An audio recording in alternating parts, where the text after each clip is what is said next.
So, just been noted that the fired X-Men 97 showrunner Beau Demayo has alleged that Marvel Studios chief Kevin Feige resented the show because the fans were using it as a referendum on how the MCU is failing. And the way how Kevin Feige is moving right now, I definitely believe this. Let's look at the past phases, notably Phase 4 and 5. Now we're already going into Phase 6, and majority of those aspects for that phase is already going on a collision course. Not to mention that the fact X-Men 97 is such a good show, it definitely captured the heart of what the X-Men represents. And it stayed true to the comic history. You already know how some of these suits in Marvel Studios hate using this comic source material for their films and shows. Same comics that led Marvel Studios into what they are now. And Beau Demayo also has been really active on Twitter, posting his statements and his truths about Marvel Studios and how they work with the writers and directors, as well as the harsh treatment towards the employees. Not to mention his experience with Kevin Feige. He also explains more about Kevin Feige and the studio leadership not intending to premiere for the show, really out of spite for how successful X-Men 97 is. Not to mention that Beau Demayo is the one who literally paid $7,000 out of his own pocket to wrap up for the party crew, as a celebration for the completion of X-Men 97. This is how you know how much of a hater Kevin Feige is towards Beau Demayo, as well as other creative minds behind these comic book films. He wants to give fans what they want. This is not only happening with Marvel Studios, this also happened with the previous DCEU film universe, probably with Warner Brothers Discovery. Plus the harsh treatment towards the past employees that work with the DCEU. Now Marvel Studios is going down that same route.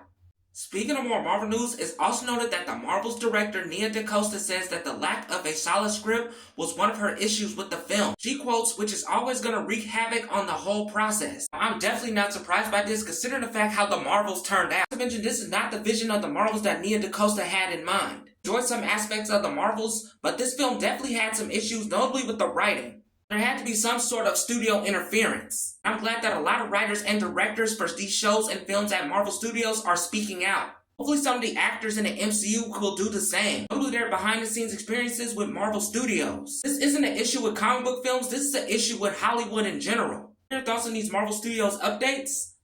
Comment below.